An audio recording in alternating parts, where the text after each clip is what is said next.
తారీఖు నాడు మొదలు పెట్టారు అధ్యక్ష.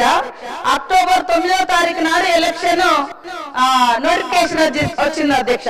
కేవలం ఎన్నికల కోసం మీరు పెట్టినటువంటి ఈ యొక్క స్కీమ్ అధ్యక్ష. నిజంగా విద్యార్థుల మీద ప్రేమ ఉంటే మరి 10 years లో కనీసం 5 సంవత్సరాల ముందు కూడా పెట్టలేదు కాబట్టి విద్యార్థులకు పెట్టేటువంటి అల్పాహారాన్ని కూడా ఎన్నికలలో ఏ రకంగా ఉపయోగించుకోవాలనే ఆలోచన తప్ప ఇంకొకటి కాదు. అది కూడా కొన్ని స్కూళ్ళలోనే ఈ యొక్క అల్పాహారం స్కీము అది కూడా అక్టోబర్ 6వ తారీఖు నాడు ప్రారంభిస్తే అక్టోబర్ 9వ తారీఖు నాడు నోటిఫికేషన్ వచ్చింది. అసెంబ్లీ ఎన్నికలకు 3 రోజుల ముందు ప్రారంభించారు. వాళ్ళు ₹1 కూడా చెల్లించలేదు. అది కూడా రాష్ట్ర వ్యాప్తంగా స్కీమ్ అంటే అది కూడా కాదు. ఆ 3.5 కోట్లు కూడా బిల్స్ పెండింగ్ ఉంటే మన ప్రభుత్వం వచ్చిన తర్వాతనే క్లియర్ చేయడం జరిగింది అధ్యక్ష.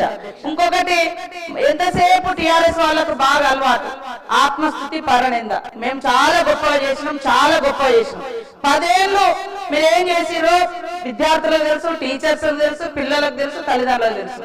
ఇవాళ ఎక్కడికో ఎందుకు మీరు విద్యాశాఖ మంత్రిగా ఉండి షేర్లింగంపల్లి గౌల్దొడ్డి అనుకుంటా స్కూల్ కు సాక్షాత్తు కేసీఆర్ గారి మనవడు హిమాన్స్ ను మీరు తోలుకొని పోతే ఆయన ముక్కు మూసుకొని ఏమన్నారో మీరు అది గుర్తు పెట్టుకోండి. అది సరిపోతుంది. ఈ రోజు గురుకులాలను గ్లోరిఫై చేసి చెప్తున్నారు. దానికి పునాది వేసింది కాంగ్రెస్ ప్రభుత్వం అన్నాడు. ఇవాళ మీరు విద్యార్థుల సంఖ్యకు అనుగుణంగా స్కూళ్ళని పెంచారు తప్ప ఇన్ఫ్రాస్ట్రక్చర్ ఇవ్వలేదు, అకామిడేషన్ ఇవ్వలేదు.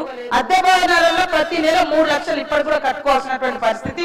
ఇవన్నిటిని పరిష్కరించడం కోసం ఇవాళ ఇంటిగ్రేటెడ్ స్కూల్స్ కూడా తీసుకొస్తుంటే పదే మీరు ఇది చేయలేదు. మీరు 10 ఏళ్ళు చేయలేదు, మేము 10-12 నెలలల్లా సర్దుకొని ఒక్కొక్కటి చేస్తున్నాం ఆర్థిక ఇబ్బందులల్లా. కానీ మీరు 10 ఏళ్ళు ధనిక రాష్ట్రం బంగారు తెలంగాణలో మరి పిల్లల భవిష్యత్తును బంగారం లాగా ఎందుకు మార్చలేదని నేను ఈ సందర్భంగా అడుగుతా ఉన్నా అధ్యక్ష.